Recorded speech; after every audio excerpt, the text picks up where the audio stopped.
समा जा यीशु मेरे दिल में समा जा।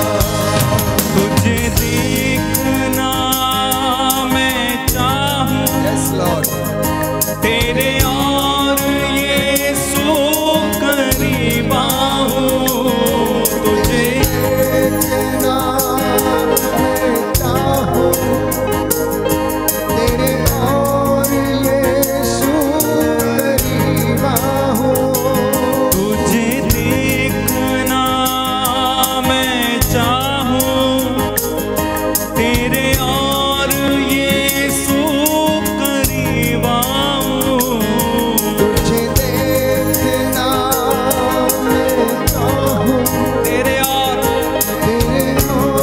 यीशु करीब आऊं।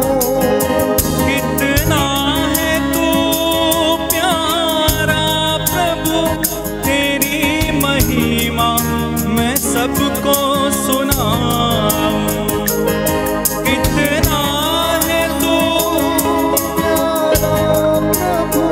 तेरी महिमा अपने हाथों को उठा ले अपने हाथों को उठा के यीशु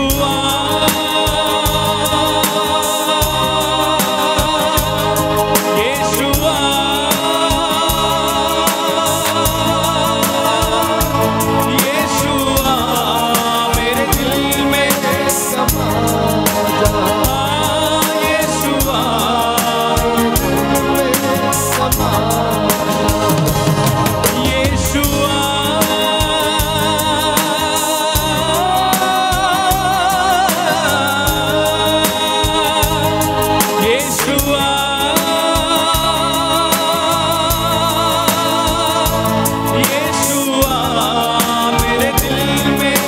समा ऊंची आवाज से मेरे दिल में समा जा, यीशुआ मेरे दिल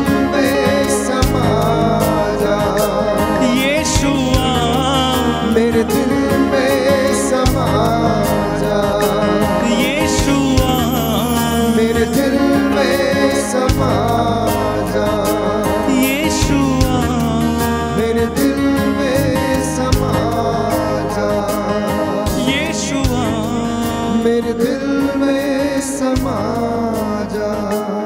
मेरे दिल में समा जा यस लॉर्ड। दाहिना हाथ उठाएं, आंखों को बंद रखें, मेरे पीछे दोहराएं। हे प्रभु यीशु, हे प्रभु यीशु मेरे साथ रह जाइए, मेरे साथ रह जाइए, अपना मनोभाव मुझे प्रदान कीजिए। अपना मनोभाव मुझे प्रदान कीजिए। हे प्रभु यीशु, हे प्रभु यीशु मुझसे बातें कीजिए। मुझसे बातें कीजिए। आध्यात्मिक जीवन के संघर्ष में आध्यात्मिक जीवन के संघर्ष मेरी में सहायता कीजिए। मेरी सहायता कीजिए। हे प्रभु यीशु, हे प्रभु मैं यीशु आपको प्राप्त कर सकूं, मैं आपको प्राप्त कर मेरा मार्गदर्शन कीजिए। मेरा मार्गदर्शन कीजिए। Hallelujah, hallelujah, hallelujah, hallelujah, hallelujah. Hallelujah. बैठ जाइए। इस वक्त हम मनन चिंतन करने जा रहे हैं प्यारे भाइयों और बहनों। आत्मिक उन्नति हम कैसे कर पाएंगे, ईश्वर को हम प्राप्त कैसे कर पाएंगे। भाई ने सुंदर तरीके से आपको समझाया कि यीशु को जानना, बहुत से लोग यीशु को नहीं जानते हैं। बहुत से लोग सोचते हैं कि हम आजाद हैं, लेकिन आजाद हैं नहीं। यीशु जब बेथानिया गया, मरियम और मार्था से जब मिला, तो वो शिकायत करने लगी कि आप यहां पर होते तो मेरा भाई नहीं मरता। क्या कहा? यदि आप यहां होते तो मेरा भाई नहीं मरता। तो यीशु ने उससे कहा, क्या मैंने तुमसे नहीं कहा कि यदि तुम विश्वास करोगी तो ईश्वर की महिमा देखोगी? मुझे बताओ कि उसे तुमने कहां पर रखा है, मुझे बताओ कि तुमने लाजरस को कहां पर रखा। बोली नहीं नहीं, अब तो 4 दिन हो गए। बोले उसको, वो तो कब्र में दफना दिया गया है।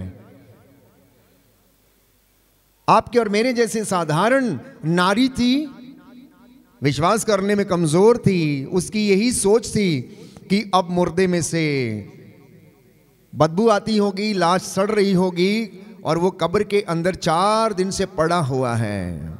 यीशु उसको विश्वास दिलाता है और वो लोग यीशु को ले जाकर कब्र के सामने खड़ा कर देते हैं और यीशु कब्र के सामने खड़े होकर आंसू बहाते हैं। और आपने देखा होगा कि जब जब भीड़ यीशु के आसपास इकट्ठी हुआ करती थी, यीशु के लिए यह सुंदर मौका था कि वो ईश्वर की महिमा को क्या करे, दिखाए। यीशु को मौका मिला शास्त्रियों और फरीसियों और गांव के लोगों के सामने ईश्वर की महिमा प्रकट करने का, तो यीशु ने लोगों से कहा, क्या कहा, क्या कहा, हाँ, पत्थर हटाओ, पत्थर को हटाओ। कुछ लोगों ने मदद की और पत्थर को हटा दिया। अब यीशु ने जोर से आवाज लगाई, लाजरुस, लाजरुस बाहर आ जाओ। और लाजरुस क्या हो गया, बाहर आ गया और खड़ा हो गया।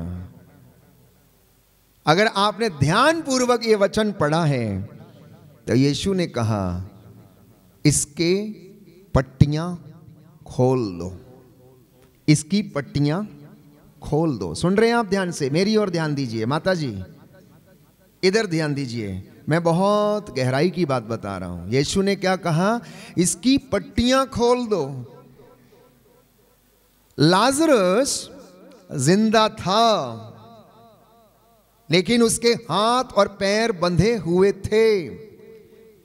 जिंदा होने के बावजूद वो अपनी पट्टियां खोलने में असमर्थ था, अपने बंधनों को तोड़ने में असमर्थ था। पट्टियों में बंधे होने के कारण वो स्वतंत्रता से चल फिर नहीं सकता था। He was not freely able to move and walk. हालांकि वो जिंदा था। कभी कभी मेरी और आपकी जिंदगी में भी ऐसा ही है, हम जिंदे तो हैं लेकिन बंधनों में हैं। अपने आप ये बंधन हम नहीं तोड़ सकते हैं, किसी की सहायता की जरूरत है। किसी व्यक्ति की जो दुआ करता, प्रार्थना करता, ले हैंड करता या छुटकारा देता है यीशु के वचन के माध्यम से, वो आपको आजाद करता, आपके बंधनों को खोलता है, आंतरिक चंगाई के लिए प्रार्थना करता है और आपको डिलीवरेंस देता, डिलीवरेंस के लिए प्रार्थना करता। यीशु के नाम पर लोगों ने क्या किया, लाजरस के पट्टियों को खोल दिया और वो आजाद हो गया, वो स्वतंत्र हो गया। आज उन बंधनों को तोड़ने की आवश्यकता है। आप चलते फिरते हैं, जिंदा हैं, हंसते हैं, खेलते हैं, एक दूसरे से मजाक करते हैं, ध्यान रखते हैं, लेकिन जरूरी नहीं कि आप स्वतंत्र हैं। और वो स्वतंत्रता प्राप्त करने के लिए हमें यीशु की जरूरत है। प्यारे भाइयों और बहनों, we need someone to open the bondages, we need someone to break the bondages from our life, and that is Jesus. He is going to do. वो अपने आप अपने भक्तों के जीवन से उन बंधनों को वो तोड़ने के लिए जा रहा। इसलिए आत्मिक उन्नति यदि आप करना चाहते हैं तो कुछ बातों का ध्यान रखना होगा। हमने सुबह से लेकर अब तक मनन चिंतन किया, पाप क्या है, प्रायश्चित क्या है, प्रायश्चित से हमें क्या मिलता है, पाप के परिणाम क्या है। हमने इस बात पर भी मनन चिंतन किया कि यीशु मसीह हमें इन सारी बातों से क्या कर सकता है, आजाद कर सकता है। क्यों? क्योंकि उसके पास अधिकार है। उसे भाग्य पर अधिकार है, जीवन पर अधिकार है, मृत्यु पर अधिकार है, सृष्टि पर अधिकार है। परमेश्वर ने उसे सब नामों में सर्वश्रेष्ठ नाम दिया है। इसलिए वो व्यक्ति आपको और मुझे उन बंधनों से आजाद कर सकता है। उस आज़ादी को पाने के लिए हमें क्या करना, उसके पास जाने की आवश्यकता। और मैंने आपको बताया कि उसके वचन को सुनना, मनन चिंतन करना, और वो हमें आनंदित करता है। उसकी वाणी हमें आनंद प्रदान करती है, बंधनों को तोड़ती है। क्योंकि मैंने आपके लिए वचन पढ़ा था यिर्मयाह नबी के ग्रंथ अध्याय 23 पद संख्या 29 से, उसकी वाणी आग के जैसी है, हथौड़े के जैसी। जब ये वचन आप सुनते हैं तो शैतान डरता है, कांपने लगता है, चिल्लाने लगता है, कान बंद करता है, वो वचन सुनना नहीं चाहता है। क्यों? क्योंकि उसको मालूम है कि यीशु के वचनों में जीवन है, बल्कि शैतान के वचनों में जीवन नहीं है। यीशु ने उसकी परिभाषा दी योहन के सुसमाचार अध्याय 10 पद संख्या 10 में, और कहा शैतान मारने, चुराने और नष्ट करने के लिए आता, लेकिन मैं इसलिए आया हूं कि तुम जीवन प्राप्त करो, परिपूर्ण जीवन प्राप्त करो। आप सब लोग जीवन पाने के लिए आए हैं, यस और नो? आत्मिक उन्नति के लिए आए हैं, यस और नो? आप अपने पापों से आजाद होने आए हैं, यस और नो? बंधनों से छुटकारा पाना चाहते हैं, यस और नो? आध्यात्मिकता में बढ़ना चाहते हैं, यस और नो? क्या आप आज वादा करते हैं प्रभु से कि मैं आपके साथ रहूंगा, आप मेरे साथ रहिए? तो वो आपके साथ रहेगा, बशर्ते इन बातों पर ध्यान दीजिए। कलोसियों का पत्र अध्याय 4 पद संख्या 2। बहुत जल्दी में इन वचनों को आप नोट कर सकते हैं, लिख सकते हैं। जिनके पास बाइबल है आप, मैं पढ़ते जाऊंगा, आप लिखिए। और आध्यात्मिक उन्नति कैसे करें, उसके लिए बाइबल हमें क्या सजेशंस देती है, बाइबल हमें क्या बताती हैं। अगर आप आत्मिक उन्नति करना चाहते हैं तो हमें कुछ बातों का ध्यान रखने की आवश्यकता है। सबसे पहले कलोसियों को लिखते हुए संत पौलुस हमें बताता है, अध्याय 4 पद संख्या 2 और उससे आगे, अध्याय 4 पद संख्या 2 और उससे आगे लिखा है, आप लोग सजग होकर प्रार्थना और धन्यवाद में लगे रहें। पहली बात, उन्नति पाने के लिए, आत्मिक उन्नति करने के लिए प्रार्थना में सजग होकर धन्यवाद के निवेदन प्रस्तुत करते रहें और आप आत्मा में बढ़ते जाएंगे। दाहिना हाथ उठाकर मेरे पीछे दोहराइए, हालेलुया। प्रभु का वचन कहता है, कलोसियों का पत्र अध्याय 4 पद संख्या 2, आप लोग सजग होकर प्रार्थना और धन्यवाद में लगे रहें। Hallelujah, hallelujah. अगला वचन आत्मिक उन्नति के लिए पद संख्या 5, उसी अध्याय में पद संख्या 5, आप लोग बाहर वालों के साथ बुद्धिमानी से व्यवहार करें। वर्तमान समय से पूरा पूरा लाभ उठाएं अगर आप आत्मिक उन्नति करना चाहते हैं तो। जब भी आपको मौका मिले संस्कारों में भाग लेने का, संस्कारों को ग्रहण करने का, प्रायश्चित करने का, पाप स्वीकार संस्कार ग्रहण करने का, और बाहर वाले लोगों से आप क्या करें, बुद्धिमानी से व्यवहार करें। यह दूसरी बात है आत्मिक उन्नति के लिए। तीसरी बात, परिवार में आत्मिक उन्नति के लिए, पति पत्नियों के लिए प्रभु इस बात को संत पौलुस के माध्यम से ये वचन हमें देता है। अध्याय 3 पद संख्या 19 और उससे आगे, अध्याय 3 कलोसियों का पत्र पद संख्या 19 और उससे आगे, पति अपनी पत्नियों को प्यार करें और उनके साथ कठोर व्यवहार नहीं करें। वचन संख्या 20, बच्चे सभी बातों में अपने माता पिता की आज्ञा माने, क्योंकि प्रभु इससे प्रसन्न होता है। पिता अपने बच्चों को खिजाया नहीं करें, कहीं ऐसा ना हो कि उनका दिल टूट जाए। हालेलुया। दाहिना हाथ उठाकर वचन दोहराएंगे, हालेलुया। प्रभु का वचन कहता है, पति अपनी पत्नियों को प्यार करें, उनके साथ कठोर व्यवहार नहीं करें, बच्चे सभी बातों में अपने माता पिता की आज्ञा माने, क्योंकि प्रभु इससे प्रसन्न होता है। Hallelujah, hallelujah. तो आत्मिक उन्नति के लिए माता पिता का कहना मानना अनिवार्य, आज्ञा पालन करना अनिवार्य है।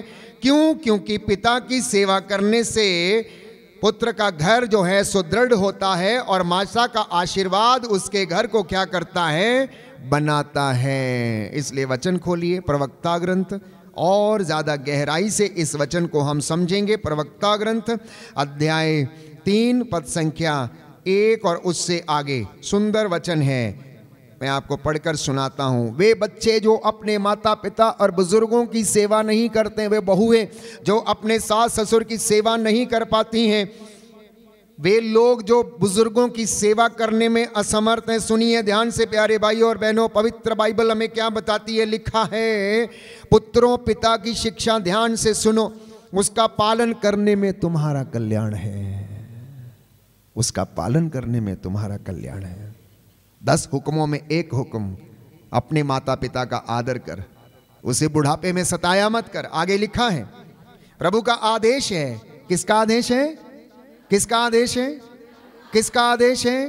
प्रभु का आदेश है। भले ही आप सिस्टर बन गई हैं, भले आप फादर बन गए हैं, लेकिन आपके माता पिता आपके लिए माता पिता ही रहेंगे और आप उनके लिए बच्चे ही रहेंगे, चाहे आप कितने भी बड़े क्यों ना हो जाएं।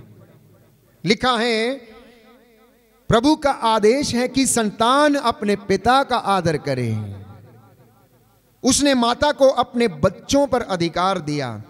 जो अपने पिता पर जो श्रद्धा रखता है वो अपने पापों का प्रायश्चित करता है। एक प्रायश्चित किया अभी आपने संस्कार में जाकर, और दूसरे तरीके का प्रायश्चित है अपने माँ बाप की, बुजुर्ग माता पिता की सेवा करके, तब आप अपने पापों का प्रायश्चित करते हैं। और वो सच्चा प्रायश्चित है, वो सच्चा प्रायश्चित है। लिखा है, जो अपनी माता का आदर करता है मानो वो धन संचित करता है, मानो कि बहुत अमीर व्यक्ति है वो। जो अपने पिता का सम्मान करता है उसे अपनी ही संतान से सुख मिलेगा, और जब वो प्रार्थना करता है तो ईश्वर उसकी सुन लेगा। जो अपने पिता का आदर करता है वो दीर्घ आयु है। आप लंबी आयु चाहते हैं, अपने पिता की सेवा करिए, उसे संभालिए। बुढ़ापे में उसका मन थोड़ा विचलित हो जाए, चिंता मत करना। आगे वचन में आराम पढ़ेंगे प्यारे भाइयों और बहनों। और लिखा है पद संख्या 11 में, पिता का आशीर्वाद उसके पुत्रों का घर सुदृढ़ करता है। कई घरों में आशीर्वाद नहीं है, कई बच्चों के जीवन में आशीर्वाद नहीं है, बेटों के जीवन में आशीर्वाद नहीं है। क्यों? क्योंकि उन्होंने अपने पिता को त्याग दिया, बुढ़ापे में उनको त्याग दिया, अपनी पत्नी के साथ घर बसाया और अपनी जिंदगी जी रहा, लेकिन उसका बूढ़ा पिता शायद उसको खाने को भोजन नहीं, पहनने को कपड़ा नहीं है, और वो कहता है पापा से, पापा आपको पैसों की क्या जरूरत है? ये है ना आपके लिए, इतना काफी है ना आपके लिए? है तो एक जोड़ा चप्पल आपके पास, एक जोड़ा जूता है ना? अरे भाई तुम्हारे पास 10 जोड़े हैं। वो बाप जब तुम बच्चे थे, जब छोटे थे, वो तुम्हारे पैर से जूता नहीं उतरने देता था। आज बुढ़ापा आ गया है तो अब तुम उसे कहते हो, मम्मी तुम्हारे लिए 50 रुपए काफी है ना? मम्मी तुम क्या करोगी, तुम्हें कौन सा पार्लर जाना है, अभी तुम्हें सुर्खी बिंदी की जरूरत क्या है? ये कलयुग है, आज के बच्चों की ये भाषा है। मम्मी तुम्हें नहीं आता है, हम बताएंगे क्या करना, लाइए मैं लेता हूं, मैं करती हूं, लाओ, वाह उधर बैठो जाके, चुप, देखो मेरे दोस्त आ रहे हैं, आज बाहर मत निकलना, आप अंदर रहना, हम सर्व कर लेंगे। क्यों? हो सकता मम्मी बूढ़ी हो गई है, उसे बोलना नहीं आता है, हो सकता है उसकी स्किन में झुर्रियां आ गई हैं, हो सकता है वो आपके अमीर मित्रों के सामने बैठने के लायक नहीं। ऐसा आप सोचते हैं, ऐसा आप सोचते हैं, और आप उसे कहते हैं। ये बच्चों की भाषा है। हम दुनिया में सुनते हैं लोगों को, नौजवान बेटे और बेटियों को मम्मी पापा से मिलवाना भी नहीं चाहते। कभी कभी तो बच्चे खुद ही देखते हैं। ऐसा नहीं है कि आपके घरों में है या नहीं है, मैं आपको वास्तविकता बता रहा हूं। ये कलयुग का जमाना है, इसलिए संत पौलुस कहता है ये दिन बुरे हैं, ये दिन बुरे हैं प्यारे भाइयों और बहनों। तो आगे लिखा है कि पिता का आशीर्वाद उसके पुत्रों का घर सुदृढ़ करता, किंतु माता का अभिशाप उसके घर की नींव उखाड़ देता। इसलिए माताएं सावधान रहे। आप लोग अपने बच्चों के लिए कौन सा शब्द आप इस्तेमाल करती हैं? गुस्से में, क्रोध में आके आप ये कह देती हैं, तेरा सत्यानाश हो, तेरा ऐसा हो जाए, तेरा वैसा हो जाए, तू पैदा ही नहीं हुआ होता, तू मुझे दुख देता है। एक एक वचन का हिसाब मांगा जाएगा। आपके वचनों में पावर है, याद रखिएगा। आप जो बोलेंगे वैसा हो जाएगा। इसलिए यिर्मयाह नबी के ग्रंथ में आपको याद दिलाता हूं, जब यिर्मयाह अपनी मां के कोख को कोस रहा था, क्योंकि लोग उसे मारना चाहते थे, वो बीमार था और वो दुखी था, उसकी पीड़ा का अंत नहीं हो रहा था, तो ईश्वर से पूछता है, प्रभु मेरी पीड़ा का अंत कब होगा? परमेश्वर ने कहा, यिर्मयाह वो दिन याद कर और अपने शब्द वापस ले। कौन से शब्द थे? उसने अपनी मां के गर्भ को कोसा था। गर्भ में बनाने वाला परमेश्वर है, मां नहीं है, पिता नहीं है, वो एक साधन है, माध्यम है। लेकिन प्यारे भाइयों और बहनों, ये सारे काम, सारी कृपा और आशीष देने वाला परमेश्वर है। इसलिए आप अपने शब्दों को ध्यान में रखिए। मैंने कई माताओं को देखा, छोटे बच्चों को गुस्से में आके, क्रोध में आके श्राप देते हुए, गाली देते हुए, अनायास, बिना सोचे समझे क्रोध के कारण बच्चे भी मम्मी पापा को ऐसे ही बोल देते हैं और मम्मी पापा भी बच्चों को ऐसे ही बोलते हैं, और वो उस श्राप के तले दबे रहते हैं। लिखा है, अपने पिता के अपमान पर गौरव मत करो, उसका अपयश तुमको शोभा नहीं देता है।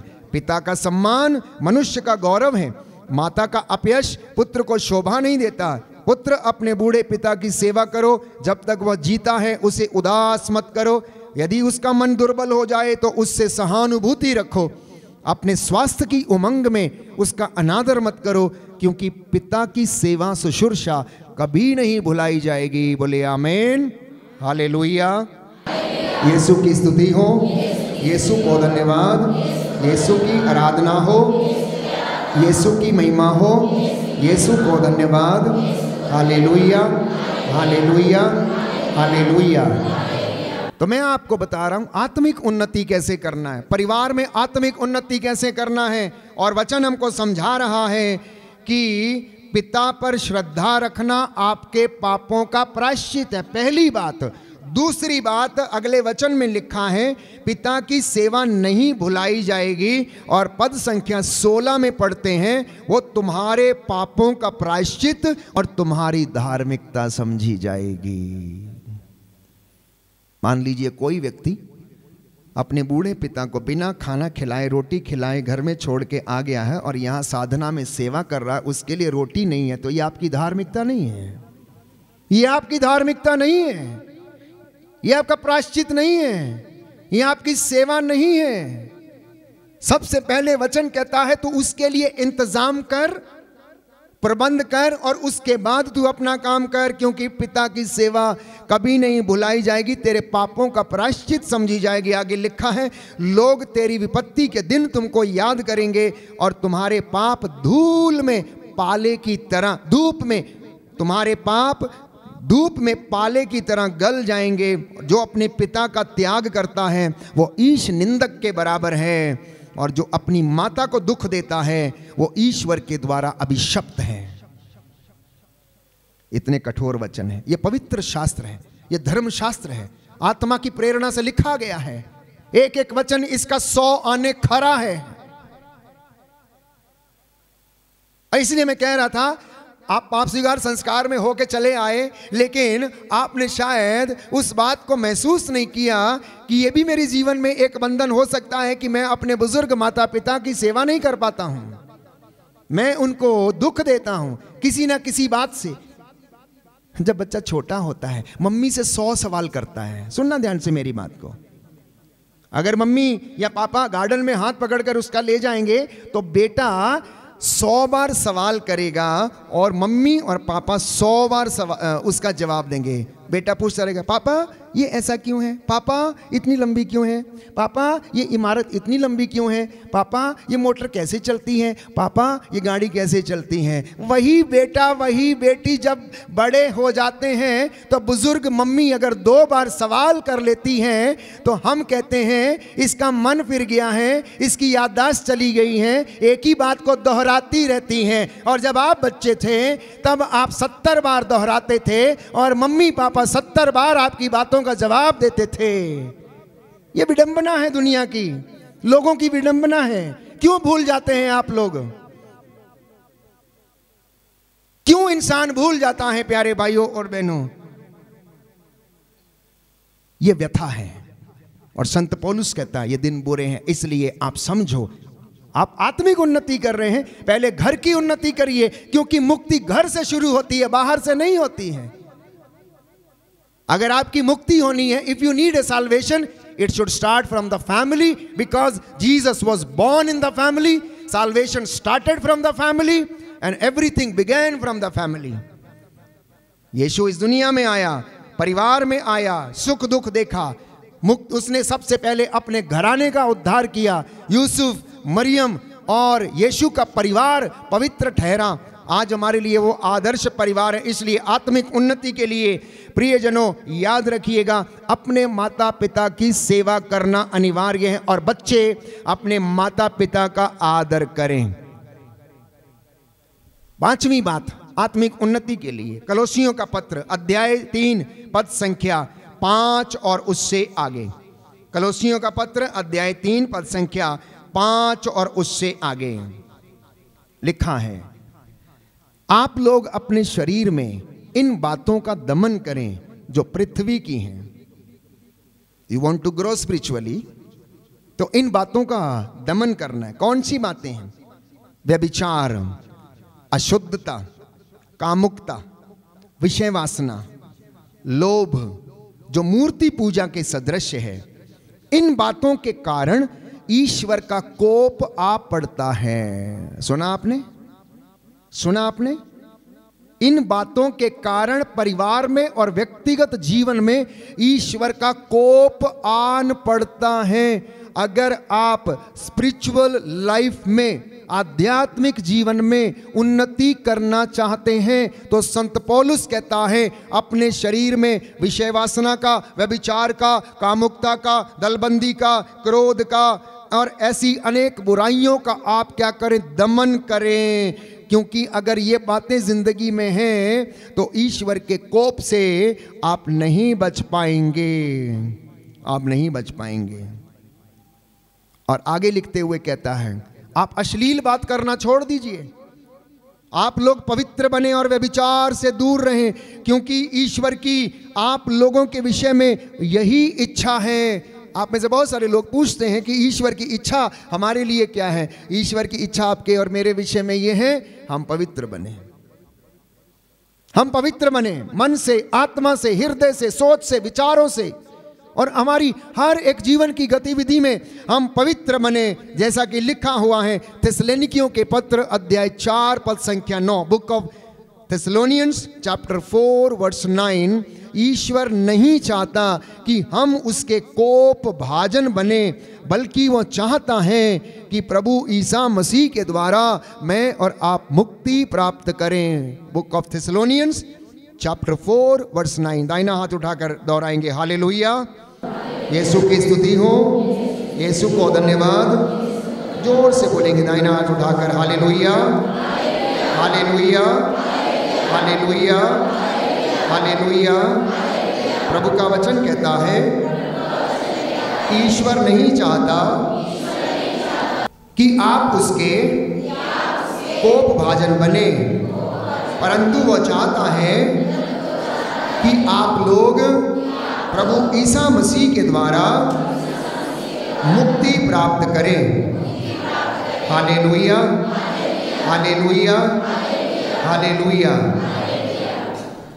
थिस्सलुनीकियों के पहले पत्र में अध्याय 4 पद संख्या 3 मैंने आपके लिए पढ़ा। ईश्वर की इच्छा ही है कि आप लोग पवित्र बने, व्यभिचार से दूर रहें, आप में प्रत्येक धर्म और औचित्य के अनुसार अपने लिए एक पत्नी ग्रहण करें, गैर यहूदियों की तरह जो ईश्वर को नहीं जानते, कोई भी वासना के वशीभूत ना हो, कोई मर्यादा का उल्लंघन न करे और इस संबंध में अपने भाई के प्रति अन्याय न करे, क्योंकि प्रभु इन सब बातों का कठोर दंड देता है। क्या करता है? प्रभु इन सब बातों का कठोर दंड देता है, इसलिए आप सावधान रहें, सावधान रहें। थिस्सलुनीकियों का पत्र अध्याय 5 में हम पढ़ते हैं, प्यारे भाइयों और बहनों, पद संख्या 15 में लिखा है कि आप इस बात का ध्यान रखें कि कोई भी बुराई के बदले बुराई ना करे, अन्यथा स्पिरिचुअल लाइफ में उन्नति कभी नहीं होगी, कृपा का लेवल नहीं बढ़ेगा, ग्रेस का लेवल नहीं बढ़ेगा, क्योंकि साफ साफ लिखा है। आप लोग इस बात का ध्यान रखें कि कोई भी बुराई के बदले बुराई ना करे। आप सदैव एक दूसरे की और सब मनुष्यों की भलाई करने का प्रयत्न करें। यही मेरी और आपकी इच्छा और काम होना चाहिए। और वचन कहता है पद संख्या 16 में, आप लोग प्रसन्न रहें, आप लोग प्रसन्न रहें, निरंतर प्रार्थना करते रहें। आध्यात्मिकता में बढ़ने का फॉर्मूला है। तब आपकी प्रार्थनाएं सुनी जाएंगी जब हमारा मन, हमारी सोच, हमारे विचार, हमारे काम, हमारी धार्मिकता पवित्र है। दाहिना हाथ उठाकर इसको अंगीकार करेंगे। हालेलुया। प्रभु का वचन कहता है, थिस्सलुनीकियों का पहला पत्र अध्याय 5 पद संख्या 16, आप लोग हर समय प्रसन्न रहें, निरंतर प्रार्थना करते रहें, सब बातों के लिए ईश्वर को धन्यवाद दें, क्योंकि ईसा मसीह के अनुसार आप लोगों के विषय में ईश्वर की यही इच्छा है। आमीन। Hallelujah, hallelujah, hallelujah.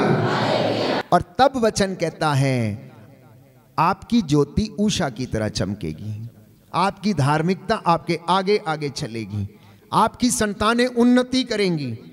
साम नंबर 115 वर्स 14, तुम और तुम्हारी संतति उन्नति पाएगी जब आप ये सारे कामों को करोगे जिसे मैंने अभी अभी आपको आपके सामने दोहराया। कलोसियों के पत्र से, थिस्सलुनीकियों के पत्र से संत पौलुस आत्मिक उन्नति के लिए हमें बताता है और लिखता है, तब तुम्हारी संतति उन्नति पाएगी। आप में से जितने लोग कहते हैं हमारे बच्चे सक्सेस नहीं प्राप्त करते, सफल नहीं होते, फेल हो जाते हैं, क्योंकि बाइबल कहती है यशायाह नबी के ग्रंथ अध्याय 58 पद संख्या 13 और 14, विश्राम दिवस को पवित्र रखो। एक और महत्वपूर्ण बात है आध्यात्मिक उन्नति के लिए, विश्राम दिवस को पवित्र रखना है तो तुम्हें प्रभु का आनंद प्राप्त होगा। बोलिए आमीन। प्रभु का वचन कहता है, विश्राम दिवस पवित्र रखो और तुम्हें प्रभु का आनंद प्राप्त होगा। Hallelujah, hallelujah, hallelujah. और एक सुंदर वचन है, जब आप विश्राम दिवस को पवित्र रखते हैं तो प्रभु का आनंद मिलता है। और विधि विवरण ग्रंथ अध्याय 28 पद संख्या 12 में लिखा हुआ है, तब आप जो भी काम करोगे वो सफल होगा। जिस काम में हाथ डालोगे वो सफल होगा, जिस काम को करने के लिए आप जाओगे वो सफल होगा, क्योंकि पवित्र बाइबल हमें यही बताती है। विधि विवरण ग्रंथ अध्याय 28 पद संख्या 12 लिखा है, प्रभु अपने आकाश का अपूर्व भंडार खोलकर तुम्हारी भूमि पर ठीक समय पर पानी बरसाएगा यदि आप उसकी ओर दृष्टि लगाओगे, विश्राम दिवस पवित्र रखोगे, माता पिता की सेवा करोगे, पवित्रता में रहोगे, आनंद में रहोगे। भरपूरी का परमेश्वर अपने अपूर्व भंडारों को आदेश देगा कि वह तुम पर उन्नति की वर्षा करेंगे। आगे लिखा है, वो ठीक समय पर पानी बरसाएगा और तुम्हारे सब कार्यों में तुम्हें आशीर्वाद देता रहेगा। तुम अन्य अनेक राष्ट्रों को उधार दे सकोगे, तुम्हें उधार लेना नहीं पड़ेगा। बोलिए आमीन। जो कर्ज लेते हैं प्रभु कहता है तुम्हें उधार लेने की जरूरत नहीं पड़ेगी, तब तुम लोगों को उधार दोगे। कहता मैंने तुम्हें नेता बनाया है, मैंने तुम्हें सिर बनाया है, पूंछ नहीं बनाया है। मैंने लोगों के पीछे चलने के लिए नहीं बुलाया, मैंने तुम्हें लोगों के आगे चलने के लिए बुलाया है। यह परमेश्वर का वचन है। Have you understood any time कि आपका इंपॉर्टेंस कितना है, आप कितने महत्वपूर्ण हैं, आप कितनी चुनी हुई प्रजा हैं, आप कितने बड़े लोग हैं। प्रभु ने जो दर्जा आपको दिया है, कहता मैंने तुम्हें नेता बनाया है और हम लोगों के पीछे चलते रहते हैं। कहता मैंने तुम्हें आगे चलने के लिए चुना है। अगले वचन में आप पढ़िए, लिखा है प्रभु तुम्हें नेता बनाएगा, किसी का अनुयायी नहीं बनाएगा, यदि तुम मेरे द्वारा अपने को दी गई प्रभु अपने ईश्वर की आज्ञाओं का सावधानी से पालन करोगे, अन्य देवताओं की सेवा और पूजा करने से, उन नियमों से जरा भी विचलित नहीं होगे जिन्हें मैं तुम्हें आज दे रहा हूं, तो तुम्हारी अवनति नहीं होगी, तुम्हारी उन्नति होगी। बोलिए आमीन। कब ये सब होगा? आत्मिक उन्नति कब होगी? जब हम ईश्वर की आज्ञाओं को मानेंगे, जब उसके नियमों का पालन करेंगे, जब हम वचन में चलेंगे, जब हम उसके लिए स्टैंड लेंगे, जैसा कि प्रभु के भक्तों ने, नबियों ने वो स्टैंड लिया और परमेश्वर ने उन्हें ब्लेस किया और आशीष दी, तब हमारे जीवन से हर एक प्रकार का बंधन टूटेगा और वो हमें आशीष और रूह का ताजा मस्सा और अभिषेक प्रदान करेगा। आत्मिक उन्नति के लिए एक और सुंदर वचन है प्यारे भाइयों और बहनों, इब्रानियों का पत्र अध्याय 12 पद संख्या 14 और उससे आगे। इब्रानियों का पत्र अध्याय 12 पद संख्या 14 और उससे आगे। सबके साथ शांति बनाए रखो, पवित्रता की साधना करो, क्योंकि इसके बिना ईश्वर के दर्शन कोई भी नहीं कर सकता है। सुना आपने? So many retreats you make, so many pilgrimages you go for, but you never retreat on holiness. पवित्रता की साधना कोई नहीं करता है। पवित्रता की साधना करने के लिए भी समय लगता है, कुछ सैक्रिफाइस करने होते हैं, कुछ उपवास करने होते हैं, जुबान पे कंट्रोल करना होता है। याकूब लिखता है, ये 2-2.5 इंच की जुबान 6 फीट लंबे शरीर को अपने कंट्रोल में करती, वश में करती है। मैंने कहा कुछ लोग बीड़ी के गुलाम हैं, कुछ बोतल के गुलाम हैं, कुछ गुटखे के गुलाम हैं, तो कुछ तंबाकू के गुलाम हैं, तो कुछ ज़्यादा बोलने वाली जुबान के गुलाम हैं। वो चुप रहती नहीं, कचर कचर कचर कचर कचर कचर दिन भर इधर उधर आगे पीछे कुछ ना कुछ करती रहती।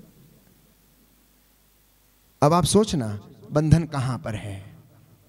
Just reflect and retreat yourself. What is the meaning of retreat? What is the meaning of retreat? Retreating yourself.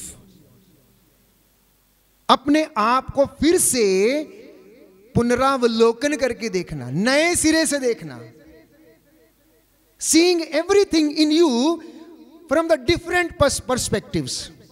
Not from the perspective which every one of you thinks. नहीं, अपनी समस्याओं को, अपनी परेशानियों को, अपने दुख को, अपने दर्द को नए सिरे से देखना शुरू कीजिए. नए सिरे से देखना, जैसे कि परमेश्वर देखने के लिए हमें आमंत्रित करता है. और अपने आप को फिर से रिट्रीट करना, नया बनने के लिए शांति की साधना करना, क्योंकि और पवित्रता की साधना करना, विनम्रता की साधना करना. इसके बिना संत पौलुस कहता है कोई भी ईश्वर के दर्शन नहीं कर सकता है. और लिखता है कि सबके साथ शांति बनाए रखो. क्या आप लोगों के किसी के साथ मनमुटाव है? क्या आप लोगों के किसी के साथ मनमुटाव है? जरूरी नहीं कि जो यहाँ है आप यहाँ हो, कहीं दूसरी जगह होगा. हो सकता है किसी के साथ मनमुटाव, मम्मी के साथ, सास के साथ, ससुर के साथ, बहनोई के साथ, देवर के साथ, देवरानी के साथ, जेठानी के साथ, मामा के साथ, मौसी के साथ, मामी के साथ, चाचा के साथ, चाची के साथ, पड़ोसन के साथ. हो सकता कोई व्यक्ति हो. याद कीजिए, प्रार्थना कीजिए उसके लिए, बंधनों को तोड़िए, पट्टियों को खोल दीजिए, और तब आप लाजर के जैसे चलने फिरने लगेंगे, आत्मिक उन्नति करने लगेंगे. प्यारे भाइयों और बहनों, तब आपकी धार्मिकता आपके आगे चलेगी और परमेश्वर की महिमा आपके पीछे आएगी. इसलिए आत्मिक उन्नति के लिए ईश्वर के साथ रहना, वचन में चलना, उसकी ओर देखना. जब तक वो शांति का अनुभव हम अपने जीवन में अनुभव नहीं करते हैं प्रियजनों, तब तक वो हमारी जिंदगी में नहीं आती हैं. वो हमारी जिंदगी में नहीं आती हैं. यीशु ने खुद इस बात को कहा. पेतरुस, याकूब और योहन से ये कहा. लूकस के सुसमाचार अध्याय 21 पद संख्या 36 और उससे आगे. जागते रहो और सब समय प्रार्थना करते रहो, जिससे कि तुम उन सब आने वाली संकटों से बचने और भरोसे के साथ मानव पुत्र के सामने खड़े होने के योग्य बन जाओ. सो जाएंगे तो हार जाएंगे. पेतरुस, याकूब और योहन गेत्सेमनी बाग के बाहर सो गए. पेतरुस, याकूब और योहन गेत्सेमनी बाग के बाहर सो गए और उन्होंने तपस्या नहीं की, इसलिए वो शैतान के वश में आ गए. यीशु को छोड़कर भाग गए. उन्हें डर लग गया. पेतरुस ने इनकार कर दिया क्योंकि वो जाग नहीं रहे थे, प्रार्थना नहीं कर रहे थे. यीशु ने इसलिए कहा, सोते हो, देखो शत्रु आ गया, वो खड़ा है. परीक्षा की घड़ी में ना पड़ जाओ, जागते रहो, प्रार्थना करो। यीशु प्रार्थना कर रहा था, स्वर्गदूत उसे ढारस बंधा रहा था और क्रूस ढोने के लिए उसे सांत्वना दे रहा था, हिम्मत दे रहा था, उठो, कोई बात नहीं, no problem, come on, get up. ऐसे जिंदगी में, हमारे जिंदगी में बहुत मौके आते हैं। कोई हमारा प्रियजन चला जाता है, गुजर जाता है, डोंट वरी, प्रभु हमारे साथ है, पुनर्जीवित यीशु हमारे साथ है,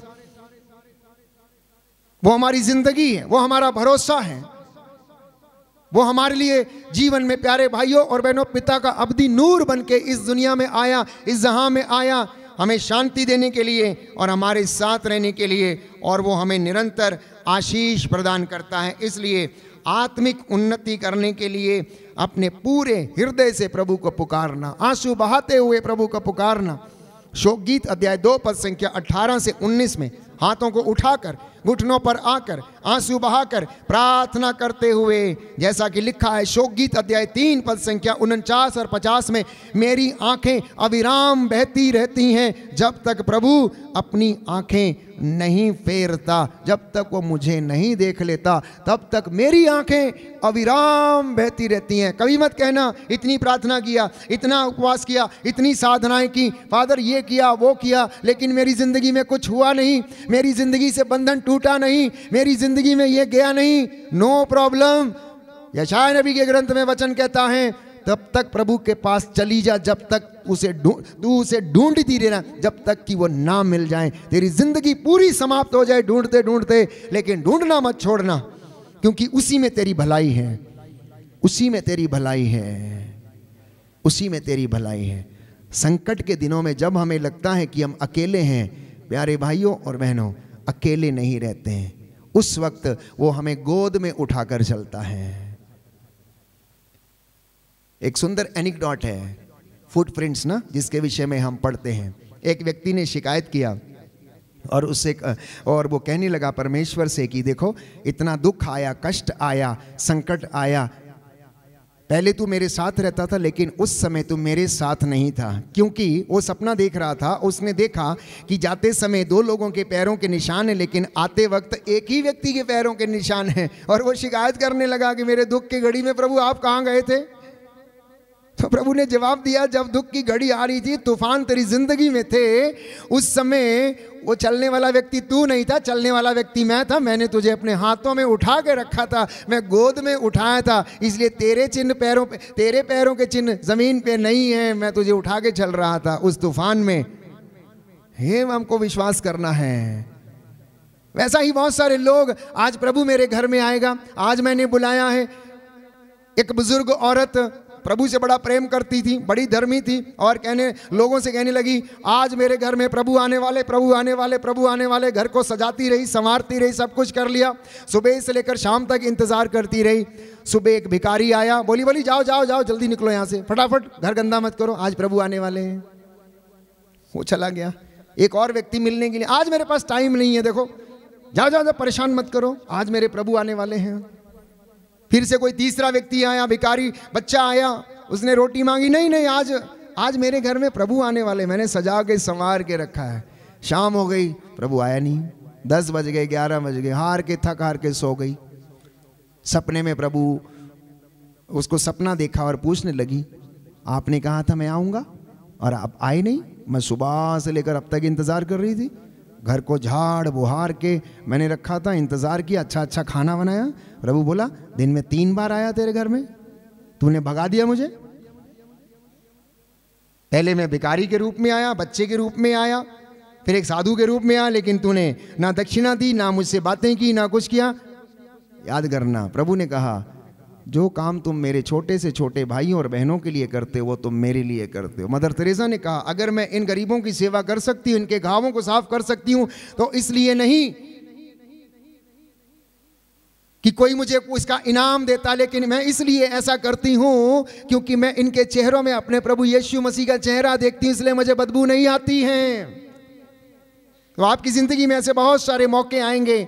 फिलहाल मेरे पास टाइम कम है, लेकिन अपने जीवन का एक बहुत संजीदा उदाहरण मैं आपको देता कि परमेश्वर कैसे दर्शन देता है, कैसे परमेश्वर आपकी ज़िंदगियों में काम करता है। एक भी व्यक्ति जो आप ये प्रभु ने कहा मेरा पड़ोसी कौन है, इसके विषय में दृष्टांत सुनाया। प्रभु आपके पड़ोसी के रूप में आपके घर में आता है। स्वर्ग जाने का रास्ता पड़ोसी के आंगन से गुजरता है, इसलिए पड़ोसी का दिल कभी ना दुखाया करें। अपने को, अपने पड़ोसी को अपने समान प्यार करें। जो बाजू में सोता है, बगल वाले कमरे में है, ये सुंदर कहावत है, स्वर्ग का रास्ता पड़ोसी के आंगन से होके गुजरता है। तो यीशु ने इसका मतलब बताया, तुम्हारा पड़ोसी कौन है? जो तुम्हारी, जिसे आपकी ज़रूरत है वो आपका पड़ोसी है, और दुनिया का कोई भी व्यक्ति हो सकता है। इसलिए प्रियजनों, आज के इस पवित्र दिन में आत्मिक उन्नति करने के लिए मैंने बहुत सारी बातें आपको बताई हैं, और अगर और ज़्यादा गहराई से मनन चिंतन करेंगे तो वो आप रोज़ करते हैं, उपवास करते हैं, प्रार्थना करते हैं, मेडिटेशन करते हैं, मॉर्निंग प्रेयर करते हैं, इवनिंग प्रेयर करते हैं, ऑफिस ऑफ द रीडिंग करते हैं, आप सेवा के लिए जाते हैं, चर्च जाते हैं, तमाम बातें हैं। लेकिन मैंने कुछ और ज़्यादा गहराई से आपको बातें बताई। विनम्रता की साधना करो, होलीनेस की साधना करो, पवित्रता की साधना करो, शांति की साधना करो, अपने जुबान को कंट्रोल में रखने की साधना करना, मन विचलित ना हो इसकी साधना करना, अपने मन से, जीवन से कड़वाहट दूर करना, क्योंकि इन सारी बुराइयों से ईश्वर का कोप हमारे ऊपर आन पड़ता है, हमारे ऊपर आन पड़ता है। और प्रार्थना करना है किस तरीके से? याबेस की तरह। यदि आप पहला इतिहास ग्रंथ अध्याय 4 पद संख्या 9 पढ़ेंगे तो उसमें सुंदर प्रार्थना है याबेस की। उसने कहा, हम पढ़ेंगे पहला इतिहास ग्रंथ अध्याय 4 पद संख्या 9। जिसके पास बाइबल है वो खोलें ताकि आपको ज्ञान हो बाइबल खोलने का भी। पहला इतिहास ग्रंथ, first book of chronicles chapter 4 verse 9। First book of chronicles chapter 4 verse 9। First book of chronicles chapter 4 verse 9 and 10। याबेस अपने भाइयों से अधिक सम्मानित था। उसकी माँ ने उसका नाम याबेस रखा था क्योंकि वह कहती थी, कष्ट सहते हुए मैंने इसे जन्म दिया है। याबेस ने इज़राइल के ईश्वर से इस प्रकार प्रार्थना की, कृपा कर मुझे आशीर्वाद दे, मेरा क्षेत्र बढ़ा दे, मेरा साथ दे, मुझे विपत्तियों से बचा जिससे कि मुझे दुख ना हो। और ईश्वर ने उसकी प्रार्थना स्वीकार की। दाहिना हाथ उठाकर हम इस प्रार्थना को दोहराएंगे, हालेलुया हालेलुया। पहला इतिहास ग्रंथ अध्याय 4 पद संख्या 10। प्रभु का वचन कहता है, याबेस ने इज़राइल के ईश्वर से इस प्रकार प्रार्थना की, कृपा कर मुझे आशीर्वाद दे, मेरा क्षेत्र बढ़ा दे, मेरा साथ देकर मुझे विपत्तियों से बचा जिससे मुझे दुख ना हो। ईश्वर ने उसकी प्रार्थना स्वीकार की। Hallelujah hallelujah hallelujah hallelujah. जब आप वचन से प्रार्थना करते हैं तो उन वचनों में इतना सामर्थ्य, इतना सामर्थ्य प्यारे भाइयों और बहनों कि आप इसका अंदाज़ा भी नहीं लगा सकते हैं कि ये वचन आपकी ज़िंदगी में क्या कर सकते हो। सारे बंधनों को ये वचन जो हैं वो तोड़ देते हैं। उसके वचनों में श्रापों को भी आशीर्वाद में बदलने का सामर्थ्य है। That is the power of the word of God, that it can turn the curses into blessings.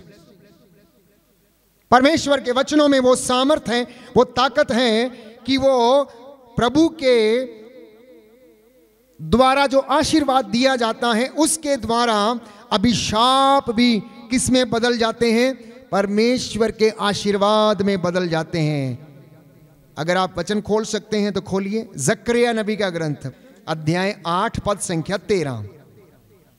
Book of prophet जकरिया चैप्टर 8 वर्स 14 से हम पढ़ेंगे। 13-14 दोनों आप पढ़ सकते हैं अपने घर में प्यारे भाइयों और बहनों। लिखा है, यूदा के घराने और इज़राइल के घराने, पहले राष्ट्र तुमको अभिशाप का पात्र समझते थे, किंतु अब मैं तुम्हारा उद्धार कर तुमको आशीष का पात्र बनाऊंगा। तुम डरो नहीं, तुम्हारे हाथ बलवान रहें। विश्वमंडल का प्रभु यह कहता है, तुम्हारे पूर्वजों के दुष्कर्मों से तंग आकर जैसे मैंने तुम्हारा अनिष्ट करने का निश्चय किया था, यह विश्वमंडल के प्रभु की वाणी है, और अपने निश्चय पर मैं अटल रहा, वैसे ही अब मेरा एक दूसरा लक्ष्य है। इस वर्तमान काल में मैं यरूशलेम और यूदा के घराने पर आशीर्वाद बरसा दूंगा। तुम मत डरो। बोलिए आमेन। Hallelujah, hallelujah, hallelujah. सुंदर बात है। यूदा के घराने से कहा जा रहा है कि पहले लोग तुझे अभिशाप का पात्र समझते थे, लेकिन अब मैं तेरा पुनरुद्धार करूंगा, तेरा उद्धार करूंगा, तुझे आशीष का मैं पात्र बनाऊंगा। उसके वचनों में ताकत है प्यारे भाइयों और बहनों, उसके वचनों में वो सामर्थ है जो अभिशाप को भी आशीष में बदल सकते हैं। आइए हम अपने आप को तैयार करें। इस वक्त इस वेदी पर हम प्रभु को आमंत्रित करेंगे, उनका स्वागत करेंगे, ताकि वो हमारे जीवन में अब इस वक्त कार्य करें। मैंने आपसे कहा आत्मिक उन्नति के लिए, फिर से एक बार रिकैप करता हूं मैं, अपने आप को पवित्र बनाए रखें, माता पिता का आदर करें, बच्चे अपने माता पिता का आदर करें, पति पत्नी आपस में सामंजस्य बनाए रखें। चौथी बात मैंने कही, पवित्रता की साधना करें, पवित्रता की साधना करें। इब्रानियों का पत्र में हमने पढ़ा कि पवित्रता की साधना करें, और इसी के साथ हम वचन में पढ़ते हैं धार्मिकता की साधना करना। बुक ऑफ ज़ेफनाया, नबी सफन्या का ग्रंथ। साधना किस किस चीज़ की करनी है? पवित्रता की, विनम्रता की, शांति की। तो नबी सफन्या के ग्रंथ अध्याय 2 पद संख्या 9 का दूसरा भाग, वहां पर यह लिखा हुआ, तुम धार्मिकता की साधना करो। और यशाया लिखता है अध्याय 58 पद संख्या 8 में, तेरी धार्मिकता तेरे आगे आगे और मेरी महिमा तेरे पीछे पीछे। और आप आत्मिक जीवन में जिएंगे, क्योंकि प्रभु धर्मियों पर दया दृष्टि करता और उन्हें आशीष देता है। कुछ क्षण के लिए मौन हो जाएं, आंखों को बंद करें।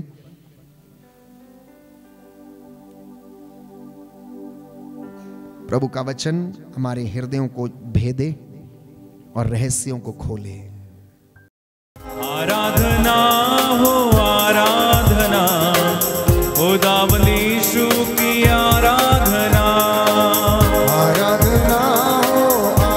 प्रभु हमारे बीच में आ रहे हैं, उनकी आराधना करें। और एक बार आराधना हो आराधना, फिर से गाएं आराधना हो आराधना,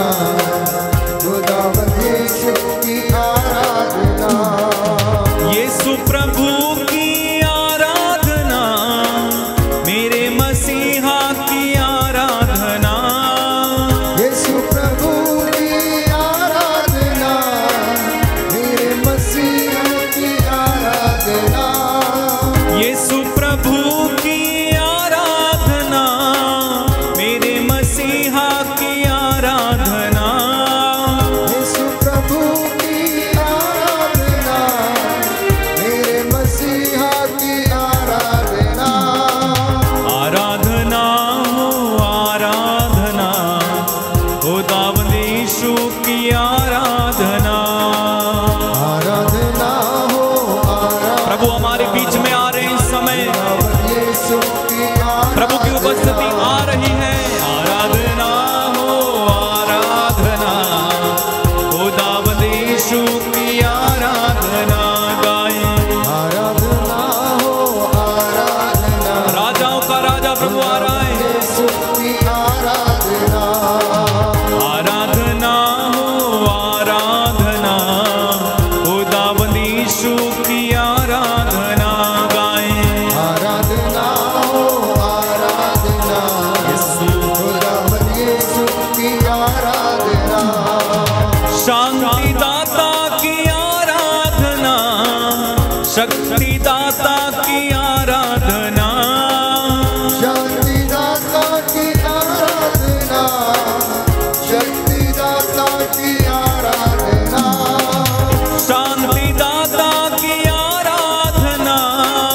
शक्तिदाता की आराधना, शक्तिदाता की आराधना, शक्तिदाता की आराधना। एक साथ आराधना हो आराधना, खुदावंद यीशु की आराधना गाएं आराधना। अपने हाथों को बढ़ाएं यीशु की ओर, यीशु की ओर। प्रभु हमारे बीच में आ चुके हैं, हाथों को बढ़ा के आराधना हो आराधना, खुदावंद यीशु की आराधना। और एक बार गाएं आराधना हो आराधना, खुदावंद यीशु की आराधना। आराधना आराधना हो आराधना, खुदावंद यीशु की आराधना। आनंददाता की आराधना, आत्मादाता की आराधना, आनंददाता की आराधना, आत्मदाता की आराधना। आनंददाता की आराधना, आत्मादाता की आराधना।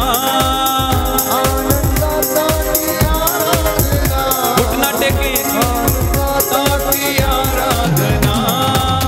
आराधना हो आराधना, खुदावंद यीशु की आराधना। आराधना हो आराधना, खुदावंद यीशु की आराधना गाएं आराधना हो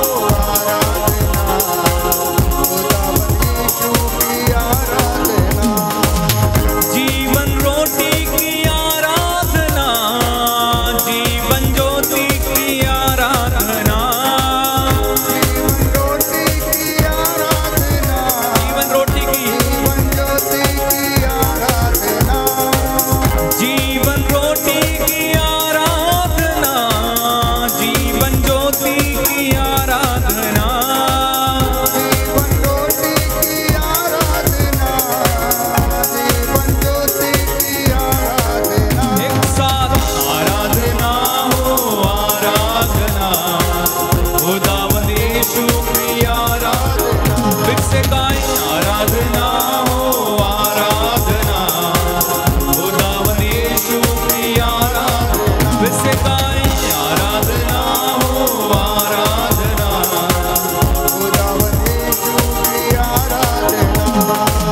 चंगाई दाता की आराधना, आशीष दाता की आराधना गाएं। चंगाई दाता की आराधना, आशीष दाता की आराधना। चंगाई दाता की आराधना, आशीष दाता की आराधना। दाता की आराधना, सब लोग खड़े हो जाइए इस समय। दाता की आराधना।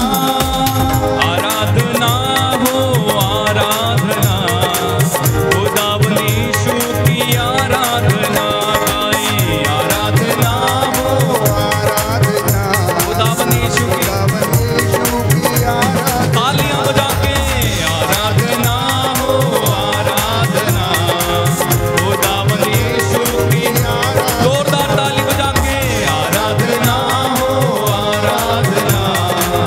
खुदावंद यीशु की आराधना। गाइए, गाइए, गाइए, वो हालेलुया